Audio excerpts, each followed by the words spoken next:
네, 오늘 함께 볼 하나님의 말씀은 창세기 42장의 말씀입니다. 창세기 42장 18절 말씀부터 마지막 38절까지의 말씀을 저와 여러분이 한 절씩 교독하시고 마지막 우리 38절은 함께 합독하도록 하겠습니다. 창세기 42장 18절 말씀부터 마지막 38절까지의 말씀입니다. 사흘 만에 요셉이 그들에게 말하였다. 나는 하나님을 두려워하오. 당신들은 이렇게 하시오. 그래야 살 수 있어. 당신들이 정직한 사람이면 당신들 형제 가운데서 한 사람만 여기에 갇혀 있고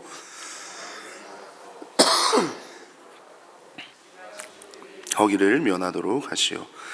그러나 당신들은 반드시 막내 아우를 나에게로 데려고 와야 하오. 그래야만 당신들의 말이 사실이라는 것을 증명할 수 있을 것이며 당신들이 죽음을 면할 것이요. 그들은 그렇게 하기로 하였다. 그들이 서로 말하였다. 그렇다. 아우의 일로 벌을 받는 것이 분명하다. 아우가 우리에게 살려달라고 애원할 때에 그가 그렇게 괴로워하는 것을 보며 우리가 아우의 애원을 들어주지 않은 것 때문에 우리가 이런 괴로움을 당하는구나. 르우벤이 그들에게 대답하였다. 그러기에 내가 그 아이에게 못할 짓을 하는 죄를 짓지 말자고 하지 않더냐. 그런데도 너희는 나의 말을 들은 채도 하지 않았다. 이제 우리가 그 아이의 빚값을 치르게 되었다. 그들은 요셉이 통역을 세우고 말하였으므로 자기들끼리 하는 말을 요셉이 알아듣는 줄은 전혀 알지 못하였다.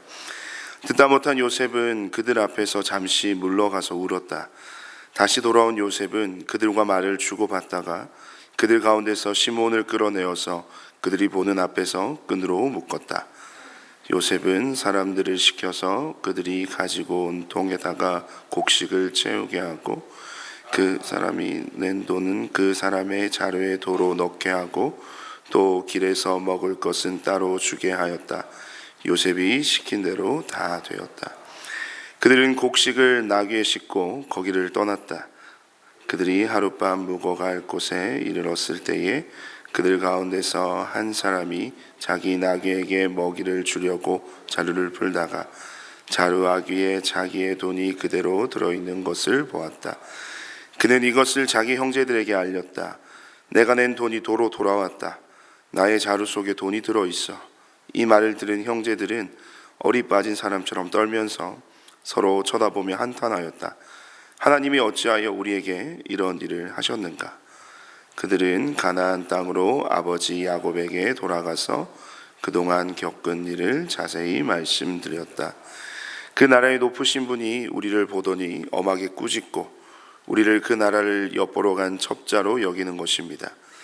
그래서 우리는 그에게 우리는 정직한 사람입니다. 우리는 첩자가 아닙니다. 우리는 모두 한 아버지의 자식들로서 12 형제입니다. 하나는 잃고 또 막내는 가나안 땅에 우리 아버지와 함께 있습니다 하고 말씀을 드렸습니다. 그랬더니 그 나라의 높으신 분이 우리에게 이르기를 어디 너희가 정말 정직한 사람들인지 내가 한번 알아보겠다.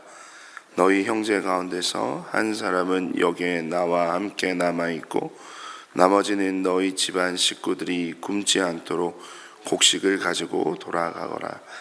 그리고 너희의 막내 아우를 나에게로 데리고 오너라.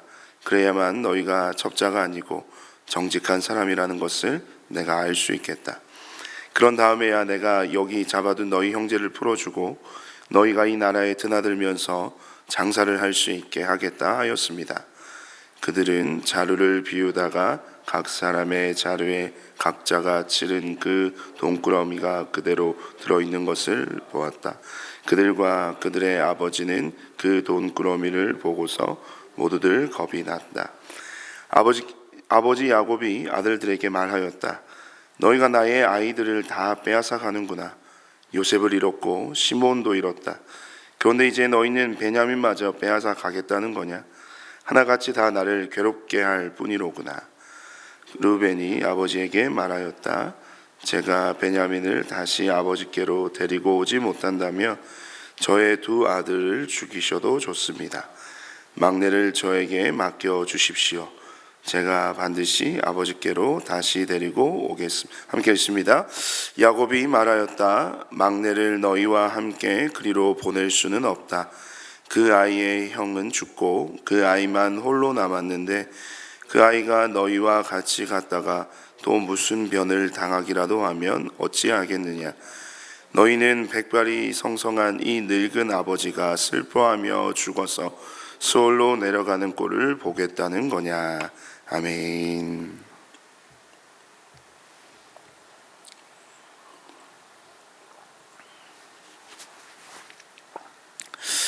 오늘 창세기 42장 우리 18절 말씀부터 38절까지의 말씀을 가지고 회복을 향한 조건이라는 말씀의 제목으로 여러분과 잠시 하나님의 은혜를 나누도록 하겠습니다.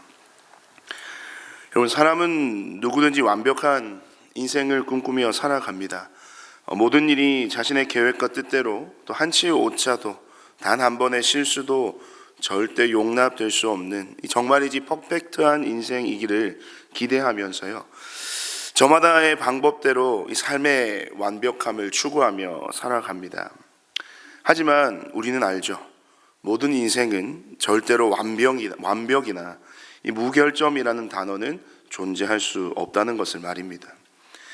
완벽한 인생이라는 우리의 꿈을 무너뜨리는 가장 큰 적, 여러분 그렇다면 그 가장 큰 적이 무엇이라고 여러분은 생각하십니까? 제가 생각할 때 우리의 완벽한 인생을 무너뜨리는 가장 큰 적은 바로 우리가 살아가면서 겪는 수많은 이 삶의 변수들이 아닐까 생각됩니다. 변수라는 것은요, 우리의 예상 범주를 벗어나는 것들입니다.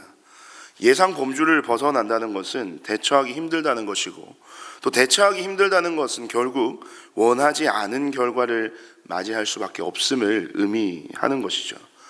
저는 오늘 이 본문 속 등장 인물인 이 요셉과 또 그의 형제들이 겪고 있는 이 당혹스럽고도 황당한 이 모든 상황들이 그들의 예상 범주를 훨씬 뛰어넘는 이 대처하기 힘든 변수에 변수가 더해지는 상황으로 보여집니다. 요셉에게 변수는 설명할 것도 없죠. 그냥 인생 그 자체가 변수임을 우리는 알 수 있습니다. 요셉의 형제들도 마찬가지죠. 기근이라는 변수를 만났고, 이 기근의 변수에 대처하기 위해 애굽으로 왔으나 이 곡식만 사려고 돌아가려던 자신들이 무엇으로 몰리게 됩니까? 이 첩자, 간첩으로 몰리게 되어 감옥에 갇히게 되는 변수를 만납니다. 이 상황을 대처하기 위해 이 자신들의 가족사를 이 팩트에 근거해서 이 요셉 총리에게 이야기를 했지만, 그것이 되려 시므온과 베냐민을 위기로 빠지게 하는 그런 변수를 만들게 됩니다. 시므온을 볼모로 잡혀두고 곡식을 가지고 베냐민을 데리고 오기 위해서 고향으로 돌아갔지만, 이 곡식 자루에 돈 뭉치가 발견되는 또 변수를 만납니다. 아버지께 이 모든 상황을 알려드리고 책임지고 이 시므온과 베냐민을 데려오리라 약속하지만, 이미 요셉을 한번 잃어버린 상처가 있는 아버지 야곱으로부터 이 베냐민을 절대 데려갈 수 없다는 통보를 받는 또 변수를 만나게 되는 것이죠.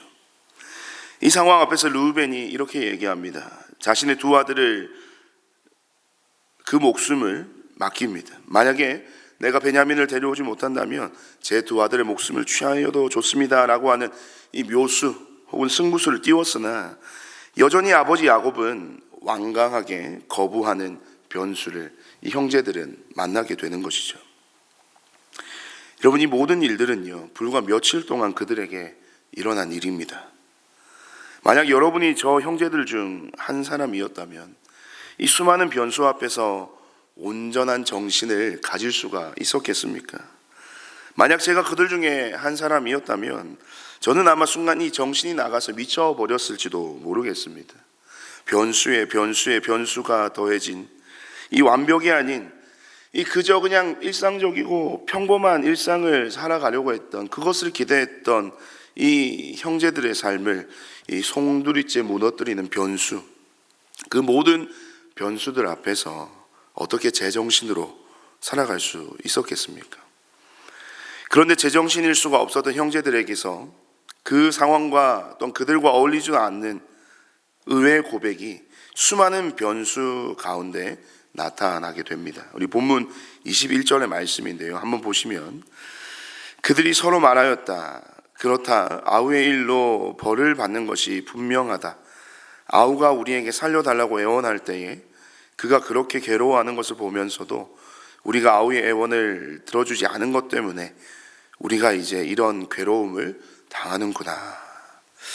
21절 말씀은요, 과거 그들이 요셉에게 저질렀던 악행에 대한 이 후회의 내용입니다. 여전히 과거의 그 사건이 십수년이 흘렀지만 그들에게 큰 마음의 짐이었음을 알 수 있죠. 그런데 재미있는 것은 지금 그들이 겪는 이 변수들을 그 형제들이 어떻게 해석하고 있다는 점입니까? 이 자신들이 야곱에게 행했던 잘못에 대한 벌로 여기고 있다는 것이 참으로 흥미롭지 않을 수 없습니다. 이 변수들을 벌의 개념으로 받아들였다는 것은 지금 이 순간 자신들의 모든 상황을 누구와 연관지어 해석하기 시작했음을 볼 수 있는 것입니까? 그것은 바로 하나님과의 관계 안에서 이 자신들의 상황을 해석하기 시작했다는 겁니다. 그것의 시발점이 바로 형제들을 향한 이 요셉의 말이었는데요. 우리 본문 18절 말씀 우리 한 목소리로 한번 읽어보겠습니다. 18절 말씀입니다. 시작. 사흘 만에 요셉이 그들에게 말하였다. 나는 하나님을 두려워하오. 당신들은 이렇게 하시오. 그래야 살 수 있어. 아멘. 요셉의 이 말을 기점으로 이 자신들이 처한 변수들을 해석하는 기준과 관점이 완전히 바뀌게 됩니다. 이 사흘 동안 감옥에 있을 때 얼마나 많은 생각을 했겠습니까? 왜 나에게? 왜 우리에게 이런 일이 일어나지? 또는 이 앞으로는 이제 우리가 어떻게 살아가야 할까? 이 현실과 상황에 함몰되어서 깊은 두려움과 어려움에 빠진 형제들에게 있어 하나님이라는 존재는 사실은 그 감옥 속에는 그 과정 안에서 어디에도 찾아볼 수가 없었습니다. 여러분, 수많은 변수들이 그들을 불행으로 이끈다고 생각하십니까? 사실은 수많은 변수들이 그 형제들을 불행으로 이끄는 것이 아닙니다. 변수는 누구에게나 언제든지 생길 수가 있는 것이고, 또한 그 변수를 어떻게든 헤쳐나갈 방도는 항상 존재합니다. 그렇게 변수가 우리의 인생을 불행하게 만든다고 우리는 말할 수 없습니다. 진짜 우리의 인생을 불행하게 만드는 것은요, 인생의 수많은 변수들이 아니라 자신의 인생 가운데 하나님을 의식하지 않고 살아가는 이 자발적 하나님의 부재가 그들을, 또한 우리를 불행으로 이끌어가는 것입니다. 오늘의 이 익숙한 이야기들을 다시 한번 자세히 들여다보십시오. 요셉도 그러했고 그의 형제들에게도 지금까지 겪었던 모든 인생의 이야기는 분명 그들의 예상 범주를 넘어선 변수들이 확실합니다. 하지만 그 변수들이 결국 그들의 인생에 어떤 결과를 맞이하게 했습니까? 요셉이요, 수많은 삶의 변수들로 인해서 말할 수 없는 고난과 모든 고통을 삶을 통하여 겪었지만 지금 그 요셉은 애굽의 총리의 자리에 서 있습니다. 형제들은 어떻습니까? 기근이라는 변수, 모함의 변수, 상황의 변수들 앞에서 이 정신을 차리지 못했지만 그들은 후에 알게 되겠지만 지금 그들은 변수로 세워진 자신들의 동생이자 애굽의 총리인 요셉 앞에 서 있습니다. 만약 요셉이 아니었더라면 그런 간첩의 모함 속에서 그들이 살아남을 수 있었겠습니까? 만약 그 자신들의 눈앞에 선 총리가 요셉이 아니었더라면 그들이 다시 돌아갈 기회를 얻을 수 있었을까요? 당장 먹을 것이 없어서 굶주리고 있는 자신들의 가족들에게 이 곡식을 가져다 줄 수 있었을까요? 요셉이 총리가 아니었다면 여러분, 꿈도 꾸지 못했을 상황들이라는 겁니다. 이 모든 변수들의 중심에 여러분 누가 계셨습니까? 요셉을 통해 야곱의 모든 가족들을 살려내시고 구원해내신, 요셉이 두려움으로 경외했던 그 하나님의 완벽한 계획, 하나님의 섭리 안에서 이루어졌음을 우리는 결코 부정할 수 없는 것입니다. 요셉과 그의 형제들의 이야기에서 하나님을 뺀다면 그들이 겪은 모든 변수는 말 그대로 불행일 것입니다. 하지만 가장 완전한 때에 가장 완벽한 방법으로 모든 일을 이루신 하나님의 역사는 결국 불행이라 여길 수도 있었던 자신들의 삶이 가장 복된 인생이었음을 끝내 고백하게 만드는 것입니다. 사랑하는 성도 여러분, 오늘날 우리의 삶에도 이 요셉과 그 형제들 못지않는 이 수많은 변수들이 존재하는 줄로 압니다. 나의 예상 범주를 벗어난 수많은 변수와 그 많은 인생의 돌발 상황들 앞에서 우리는 연약하고 부족하여서 그 속에서 불안해하고 낙심할 때가 많습니다. 하지만 사랑하는 여러분, 수많은 변수가 일어나는 그 삶의 순간에도 하나님은 여러분과 함께 계시고 또 하나님은 늘 그 인생을 붙들고 계심을 오늘 이 요셉의 이야기를 통해 믿으실 수 있기를 간절히 소망합니다. 수많은 변수 앞에서 불행의 늪으로 빠질 수도 있었던 형제들을 일깨웠던 그 요셉의 한마디, 그 한마디가 오늘 이 새벽 뜻대로 생각대로 풀리지 않는 자신의 삶을 불행으로 여기며 살아가고 있는지도 모르는 저와 여러분을 모든 불행의 자리, 두려움의 자리, 근심과 걱정의 자리에서 우리를 일깨우는 하나님의 깊은 음성으로 다가올 수 있기를 간절히 소망합니다. 가장 좋은 길로, 가장 완전한 길로 저와 여러분을 이끌어 가실 하나님에 대한 온전한 신뢰로 오늘도 우리의 모든 상황의 주관자 되신 하나님께 간절히 기도하는 저와 여러분의 이 새벽 기도의 자리가 되시기를 주님의 이름으로 축복드립니다. 우리 시간 함께 말씀을 기억하면서 우리 함께 합심하여 기도했으면 좋겠습니다. 이렇게 한번 기도할까요? 나의 삶을 가장 완벽하게 설계하시고 완전한 계획대로 이끌어 가시는 분이 나의 하나님이심을 믿음으로 고백하는 나의 기도의 자리가 되게 해달라고 기도합시다.